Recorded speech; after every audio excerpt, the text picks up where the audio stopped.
Good morning, students. We've been discussing about fractures of the middle third of the facial skeleton in the last class, and more specifically about fractures of the maxilla. So we have discussed about anatomical aspects of the midfacial skeleton and classification of midfacial fractures. Today we'll start off with the actual topic of us, that is fractures of the maxilla. And today we'll discuss about classification of maxillary fractures, clinical features of maxillary fractures, investigations of maxillary fractures. In the subsequent classes, that is in the next class, we'll talk on management and complications of maxillary fractures. Let us straight away go towards classification of maxillary fractures. All this we have finished, applied surgical anatomy. Just to briefly sum up classification of midface fractures, we have discussed in the last class that Rowan Williams, out of their experience in treating World War injuries, facial injuries during the World War II, they have proposed a classification of midface fractures that are basically divided into fractures that do not involve a change in occlusion and fractures that involve a change in occlusion. Fractures that do not involve a change in occlusion are further subdivided into those that are located in the central middle third of the face, which involve the nasal bone complex and the naso-orbitoethmoid complex. And the other type that does not involve changes in occlusion are lateral middle third fractures, that is the fractures of zygoma, which do not involve occlusion. Now coming to the other major type, that is fractures that involve occlusion, are basically of two types. Number one, they could be dento-alveolar fractures, meaning injuries to the alveolar process and teeth-bearing alveolar process of the maxilla. And then fractures of the maxilla. Fractures of the maxilla are basically divided into 1, 2, and 3 levels in a vertical plane based upon the location of the fracture line in a vertical plane. Since these classification has been proposed by a person known as Lefort, it is being named after him. So they are referred to as Lefort 1, 2, 3 type of fractures of maxilla. Now let us go to fractures of maxilla. Now this René Lefort was a French anatomist who was working in the early 1900s in France. He had studied the fracture patterns that occur in the midfacial skeleton by subjecting cadavers to some stipulated amount of force. For example, some amount of weights in the form of a gunny bag or sandbags were dropped upon the facial skeleton of a cadaver while this man was standing on a platform, like a table sort of a platform. In doing so, he had classified that majority of the fractures, although not all the fractures of midfacial skeleton, majority of the fractures fall into these three broad generalized patterns. And he had labeled them as Lefort 1, 2, and 3, based upon the vertical level at which the fracture line runs on the midfacial skeleton. A fracture Lefort 1 refers to a low level fracture or a horizontal fracture, which generally starts near the nasal floor, about half a centimeter or a centimeter above the nasal floor, lateral nasal wall, comes along the lateral surface of the maxilla, goes below the zygoma, goes posteriorly towards the pterygomaxillary junction, creates a fracture at the lower 1/3 of the pterygomaxillary junction and the pterygoid plates. Just as we have divided the facial skeleton into upper 1/3, middle 1/3, and lower 1/3, the pterygoid plates also have a lower 1/3, middle 1/3, and upper 1/3. So generally, these 1, 2, 3 levels correspond to the lower 1/3, middle 1/3, and upper 1/3 fractures of the pterygoid plates.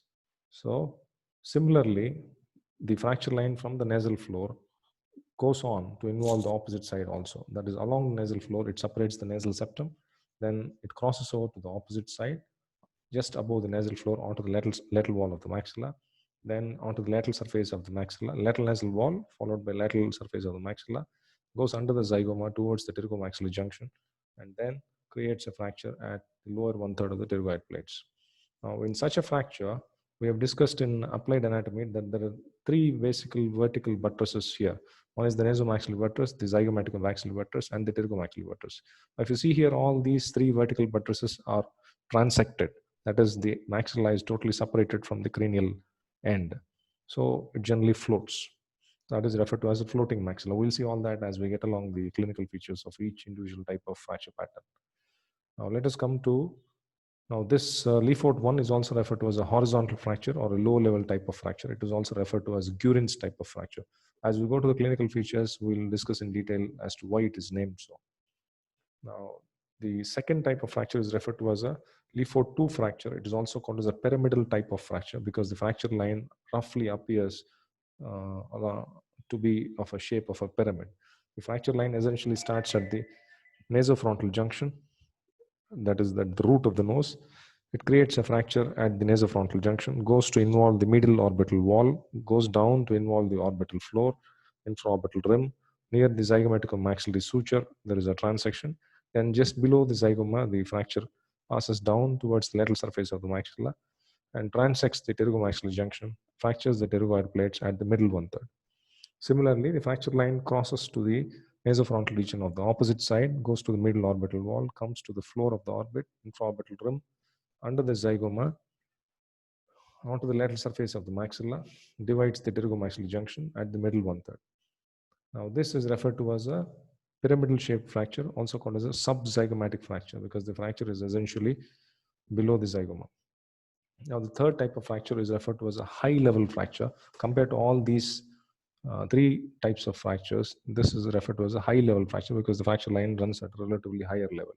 Now here, similar to Leefort 2, here also the fracture line starts at the nasofrontal region or the root of the nose. It goes on to involve the middle orbital wall, comes to involve the orbital floor, ascends up to the lateral orbital wall, onto the lateral orbital rim, and then goes goes to involve the zygomatic arch and goes to involve the pterygomaxillary junction at the upper one-third. In doing so, it crosses to the opposite side also. Similarly, from the nasofrontal region towards the middle orbital wall, goes to involve the orbital floor, goes up to involve the lateral orbital wall, then the lateral orbital rim, zygomatic arches laterally, and then pterygomaxillary junction up at the upper one-thirds. Now, in doing so, the entire midfacial skeleton is totally separated from the cranial end. This is known as a craniofacial disjunction. Cranios is head or the cranium, cranial cavity. Facial skeleton is the midfacial skeleton. There is total separation of the midfacial skeleton from the cranial base. So this is referred to as a high-level fracture or a craniofacial disjunction. Now, apart from this, there are certain extended Leefort fractures which can involve frontal bone, cranial base, etc. All those are not required for you at this level. Now let us see the clinical features of each type of fracture. Now, if you remember the anatomical areas where the fracture line extends along or runs along, you will be easily able to understand the type of clinical feature that you can expect. So Leefort 1 fracture is referred to as Guerin's fracture since there is a sign referred to as Guerin's sign. We'll discuss what that is as we get along. And then it is also called as a low level fracture because the fracture line compared to the other two types is at a lower level. And the fracture line relatively runs horizontal to the occlusal plane, so it is also referred to as horizontal type of fracture. Now, the clinical features that you can see here are, number one, epistaxis. That is nothing but nasal bleed. You will have nasal bleed because the fracture line is essentially starting just above the nasal floor on the lateral nasal wall. It is also transecting the nasal septum, separating the nasal septum from the nasal floor. So there will be nasal bleed and it will generally be bilateral as against unilateral bleed, which is generally encountered in fractures of zygoma. Then you will have lengthening of face. That is obviously because of the ramp effect that we have discussed during the applied anatomical aspect of midfacial skeleton. The maxilla, when it receives a blow, it glides along the cranial base in a posterior and inferior direction, thereby leading to premature molar contact posteriorly, anterior open bite, inability to occlude the mandible, lengthening of the midface. And then since the maxilla is totally separated from the cranial end, you'll be able to move the maxilla. That is referred to as maxillary mobility, positive, also called as floating maxilla. Compared to the level at which the fracture occurs, you'll be able to use your both hands to palpate for the mobility of the maxilla. You will have to hold the maxilla above the root apices in the anterior region and mobilize it. And you will have to use your left hand or non-dominant hand to place it and check at all the three levels, that is subnasal below the nose, and then to rule out a Leefort 1 fracture, then at the nasofrontal region to rule out a Leefort 2, and at the infraorbital region and frontozygomatic region to rule out a Leefort 2 or Leefort 3 level fracture. And then if you auscultate using a blunt instrument, percuss it on the anterior teeth, you will have cracked pot sound. That is because there is hollowness or there is a fracture line extending in the bone above the root apices of the upper anterior teeth. And then you will have palatal ecchymosis.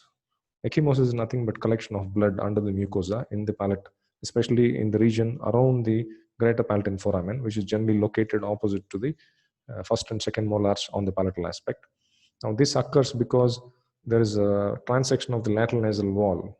When there is a fracture of the lateral nasal wall, on the lateral nasal wall, which also forms the middle wall of the maxillary sinus, there is a vessel which descends down, which is referred to as descending palatine artery. Now, if there is a transection or cut of the descending, if the descending palatine artery is transected or it is cut, that can give rise to bleed. All that bleed will collect around the descending palatine artery, which descends down into the greater palatine foramen. Thereby, it gives rise to the greater palatine artery and the lesser palatine artery. So all that blood will accumulate just below the mucosa opposite to the greater palatine foramen. So it is referred to as Guerin's sign or palatal ecchymosis. And then you will have premature molar contact that we have discussed, that is called as molar gagging. Then you will have anterior open bite, and then you can have palatal split also rarely. You can have another fracture, splitting the maxilla into right half and left half, where you will have a paramedian, that is, you will have a fracture line just parallel to the midline of the palate, separating both halves of the maxilla. That is referred to as palatal split. Now, coming to the clinical features of Lefort-2 fracture, if you remember how the fracture line of a Lefort-2 runs, you'll be able to understand the clinical features. Now, this is referred to as a pyramidal fracture because the fracture line is roughly pyramidal in shape. Also referred to as subzygomatic fracture because the fracture line is located just below the zygoma. And it separates the nasomaxillary segment from the zygomatic and the upper lateral midface that we have understood before. Now, the fracture line may go above or beneath the medial canthal tendon or the medial canthal ligament insertion, which is located on the medial orbital wall. Now, if that happens, there can be an injury to the middle canthal ligament. Thereby, the palpebral fissure attachment can be altered. And the intercanthal distance also can be altered. The other point there is there can be an injury to the lacrimal system, which is lacrimal draining system, which is located near the middle orbital wall in the anterior region, near the lacrimal crust. So if there is an injury to the lacrimal draining apparatus, which is located there, so there can be excessive tearing. The tear fluid which is being formed in the eye has to be drained through this lacrimal drainage system through the nasolacrimal duct into the inferior meatus normally. Now, if that lacrimal system is damaged, it will not drain into the nose. Instead, it will be tearing through the eye itself. So that is what we call as tearing or crying, or whatever you call it. It is also called as epiphora. Now, the other signs and symptoms of a Lefort-2 level fracture are, since the fracture line is located around the orbits, that is near the middle orbital wall and the floor of orbit and infraorbital rim, you will have diffuse edema, inflammatory edema in the eyelids, because the eyelids contain a lot of loose areolar tissue. It can accumulate significant amount of inflammatory edema and blood. So there will be profuse edema around the eye, which is referred to as bilateral circumorbital. Circum is around, orbital is around the orbital cavity which houses the globe of the eye. Bilateral because it is located on two sides. And then you can have accumulation of blood under the skin, which is referred to as ecchymosis. Now, this appearance, presence of edema and accumulation of blood under the skin, resembles two animals. One is a raccoon, the other is a panda. These two animals will have huge dark circles around the eyes.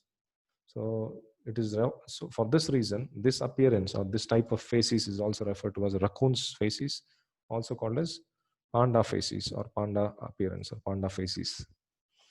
Now, the other orbital related or ophthalmic related clinical features that you can come across in Lefort-2 and 3 fractures are diplopia. Diplopia means diplos is 2, opia is vision, double vision.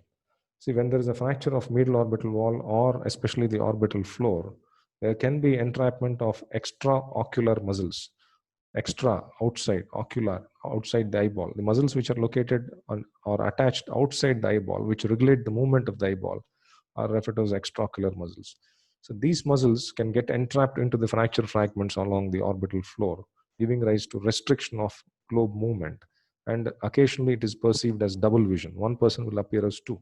So that is referred to as traumatic diplopia, which occurs as a result of orbital fractures, seen in case of zygomatic fractures or Leeford 2, Leeford 3 types of fractures. The other point is hypoglobus. Hypo is at a lower level.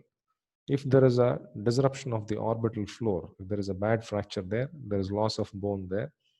We all know that the orbital floor will act as a partition between the maxillary sinus below, maxillary sinus which is located below, on the orbital cavity which is located above. So this is known as orbito-antral partition. So if there is a disruption of the orbital floor, contents from the orbit will herniate into the maxillary sinus. So the globe on the involved side will be relatively at a lower level, which is referred to as hypoglobus. The other point is enophthalmos. Enophthalmos refers to posterior displacement of the eyeball compared to the opposite side, or sunken eye appearance. So these are three orbit-related, ophthal-related clinical features which you can see in case of Leeford 2, Leeford 3, and zygoma fractures. Now, the other point is there can be a step deformity of the infraorbital margins. We have discussed that the fracture line will run from the nasofrontal region towards the middle orbital wall to the floor and then to the infraorbital margin. So when you palpate your finger, when you place your finger and run it from medial aspect to the lateral aspect of the infraorbital margin, you will feel that there is a loss of continuity and there is a step there, which is referred to as infraorbital step. And the next point is mobility of the midface. The entire midface will be mobile and it is detectable at the nasal bridge and at the infraorbital margins. Apart from that, there can be paresthesia of the infraorbital nerve because the fracture line generally goes along the orbital floor in the anterior region and the infraorbital rim. There can be transection or compression of the infraorbital nerve, which generally supplies the lower eyelid, lateral skin over the lateral wall of the nose, and upper lip on one side, and the gingiva and teeth of upper canine, upper central incisor, lateral incisor, and canine on one side. So you can have infraorbital paresthesia. And then you can have epistaxis, epiphora. Epistaxis is nothing but bleed. Epiphora is nothing but injury to the nasolacrimal draining apparatus, which leads to tearing or drainage of the tear fluid from the eye, which is nothing but tearing, excessive tearing. Then you can have CSF leak. Cerebrospinal fluid leak is one major problem. The reason it can occur is, since we have discussed the fracture occurs near the nasofrontal region, that is nothing but the junction of the anterior cranial base and the midface. So the cranial base is also divided into anterior, middle, and posterior. Of all these three, the anterior cranial base in the midline, especially near the glabella, is the weakest area, where it has got lamina papyracea, or thin sort of ethmoid bone, through which you will be having multiple foramina through which the olfactory nerves come out and enter, which forms the roof of the nose. So at that junction, if there is a fracture, these small bony spicules can cause a puncture to the dura, which is a layer of the meninges which protects the brain. The dura encases cerebrospinal fluid in which the brain is bathed. So if there is a puncture to the dura, it can give rise to a leak of the cerebrospinal fluid from the brain or the cranial base into the nose. So that is known as a CSF leak. Since it is leaking through the nose, it is referred to as CSF rhinorrhea. Very rarely, if there is a midcranial base fracture, it can also occur in case of, it can also occur from the ear, where it is referred to as CSF otorrhea. Here it is referred to as CSF rhinorrhea. Now, if this CSF rhinorrhea is not detected early and managed appropriately, it can give rise to retrograde spread of infection from the nose to the brain, giving rise to meningitis, brain abscess, and occasionally it can be fatal. So that is an important aspect there. So the next aspect is you will have depressed nasal bridge. Since the point of impact is here, the nasal bridge will be depressed. You will have something called as a saddle nose deformity. Just as you have a concave shape of the saddle sitting on a horse back, you will have a concave shaped nose near the root of the nose, which is known as saddle nose deformity. Then since this end is depressed, this end will get lifted up, which is known as upturned nasal tip. Just as you have the snout of a pig where the root of the nose is depressed and the tip of the snout is elevated up. So it is known as pig snout appearance or a saddle nose deformity. And then you have lengthening of midface and molar gagging, etc., which we already discussed. So this is just a clinical picture. Bilateral, you have got bilateral circumorbital edema, ecchymosis, mild depression of the root of the nose, upturned nasal tip. This is called as subconjunctival hemorrhage. Hemorrhage occurring within the bulbar conjunctiva is known as subconjunctival hemorrhage. Now let us see what are the clinical features of a Leefort 3 type of fracture. Now this fracture is located at a higher level where the entire craniofacial, where the entire midface is separated from the cranial end. So you will have tenderness and suppression at the frontozygomatic suture.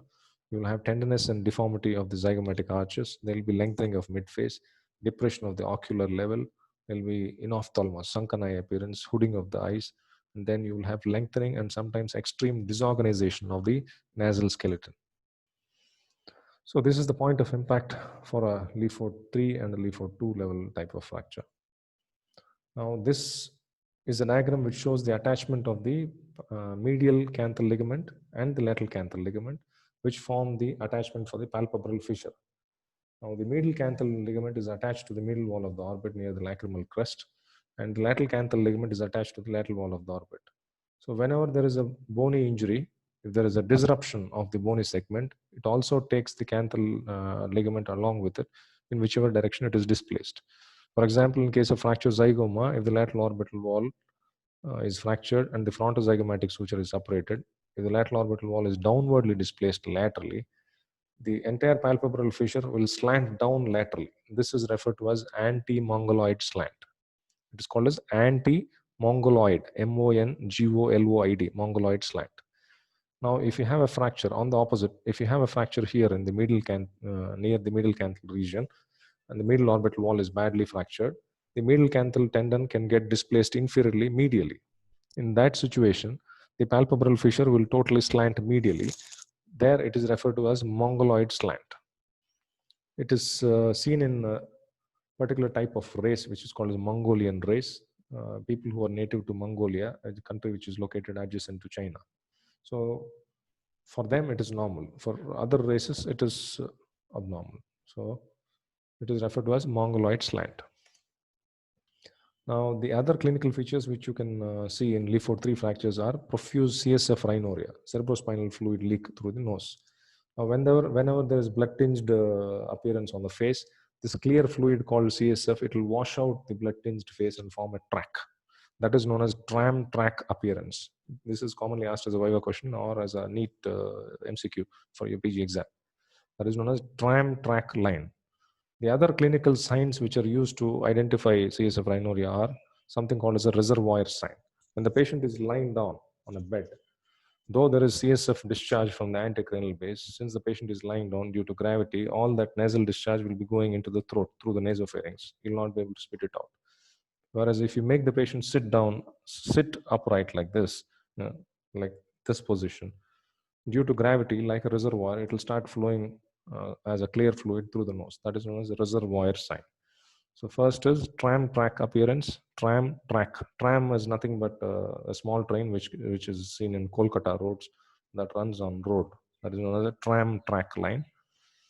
Similarly, you have this second sign which is referred to as reservoir sign. Then you have a third sign which is called as halo sign, double halo sign, or a target sign. What this double halo sign refers to is on the pillow or on the bedspread where the patient is lying down, if there is nasal bleed, the blood will diffuse to a certain extent. Beyond the blood, the CSF will diffuse. If the nasal bloody discharge also contains CSF, since CSF is lightly, it is less denser than blood, it will diffuse to a far off region wider than the blood has diffused. That will result in a halo or a clear halo surrounding the blood. That is referred to as double halo sign. So these is also called as a target sign. Just as you have a target to throw arrows upon, you have circles similarly. So these are three signs that are used to identify CSF leak.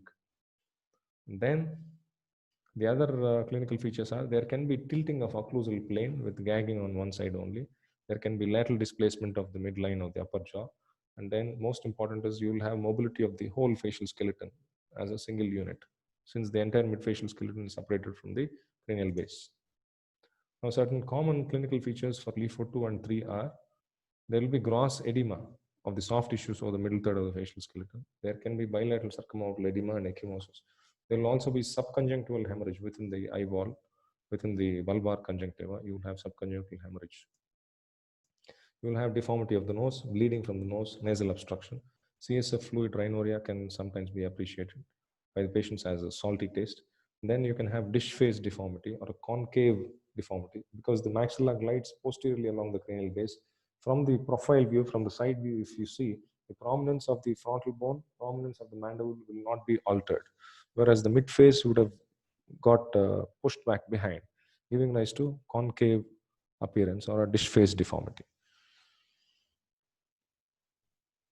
So that is known as concave facial profile or dish face deformity. Next, you can have limitation of ocular movement with possible diplopia and inophthalmos.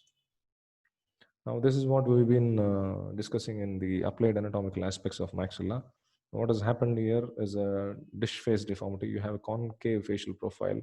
The maxilla has glided along the cranial base in a posterior and inferior direction.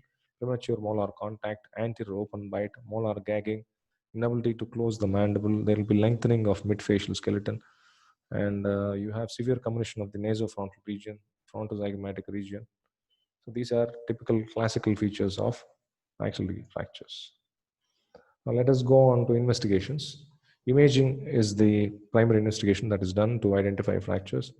Now, the previous days before the advent of CT scans, the gold standard X-ray was an X-ray PNS view or a paranasal sinus view, where nothing much apart from opacification of the maxillary sinus can be appreciated. But in well taken X-rays, you can, with grossly displaced fractures, you can come across, or you'll be able to identify the fracture line that starts from the Lefort 1 level, Lefort 2 level, or even infraorbital margin, frontozygomatic. You'll be able to pick it up. The standard X-ray before the advent of CT scan was an X-ray PNS, paranasal sinus view. Now, why do you have bilateral maxillary sinus opacification? For the simple reason that if it is a healthy sinus, it will contain air. Since it is a trauma condition, you will have bleed within the sinus, which is blood being more denser than air. You will have it. You will be finding it more opacified. Now, the other X-ray that can be taken is a lateral skull view to find out pterygoid plate fractures. The other X-rays for descriptive purpose are Townes view and OPG, not very clinically relevant because there will be overlapping of other osseous structures, which will make it difficult to identify and study the progression of fracture line. Now, the most important investigation that is routinely considered as a gold standard now is called as the CT scan, paranasal sinus view.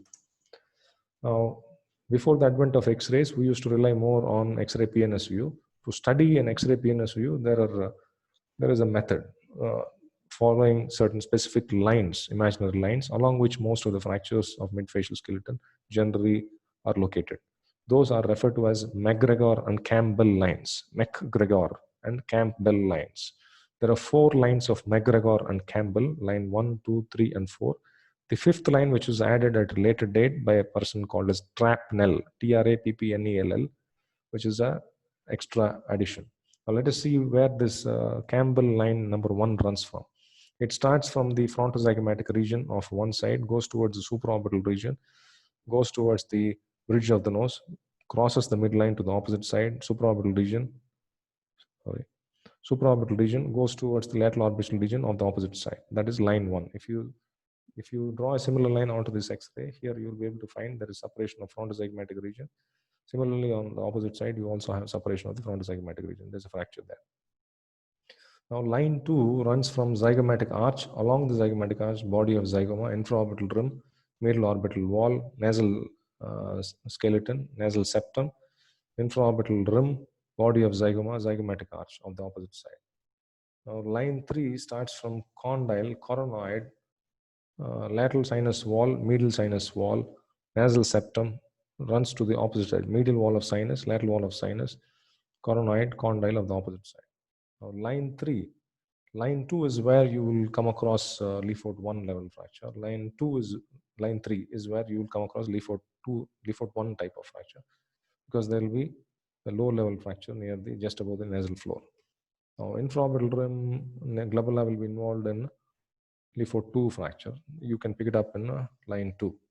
Now, line 4 will involve We'll start from postoport of ramus, anteport of the ramus along the occlusal plane to the opposite side. All these four lines will be helpful to identify midfacial fractures. Now, line 5 will run along along the lower border of the mantle from angle, body, parasymphysis, symphysis to the opposite side, parasymphysis, body, and angle region. If there's a fracture of mandible, you'll be able to pick it up on this line 5. Now, with the advent of CT scans, it is possible to three-dimensionally evaluate the presence of fracture and the propagation of the fracture. Basically, three sections are taken. One is an axial section, which is seen in the first slide, which divides the body into upper half and lower half.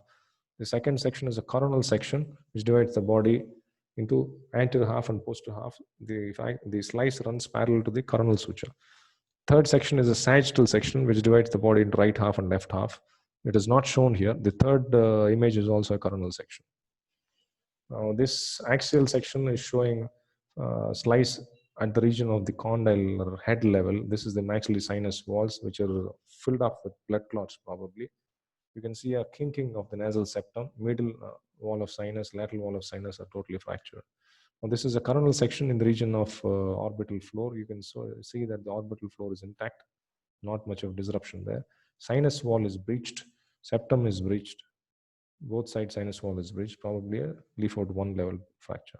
Another coronal section in the third image, which shows pterygomaxillary junction at lower 1/3, they are fractured. Now, if you can combine all these three slices, you will get a reconstructed view like this, which is easy for a layman to understand, for the patient attendants to understand where the fracture is running, and it will help us in planning the type of fixation, plate and screw, where it needs to be put, etc. So what you are seeing here is a reconstructed view of the norma frontalis of the midfacial skeleton. This is a Leeford 1 level fracture, which is starting just above the nasal floor, running along the lateral wall of the maxillary sinus, just below the zygoma to the opposite side. Similarly, you have another fracture going along the infraorbital rim to the opposite side and comes below the zygoma. So this is a Leeford 2 level fracture, the second image. So with that, we'll try to finish our class today. In the next class, we'll start off with the principles of management of midfacial fracture.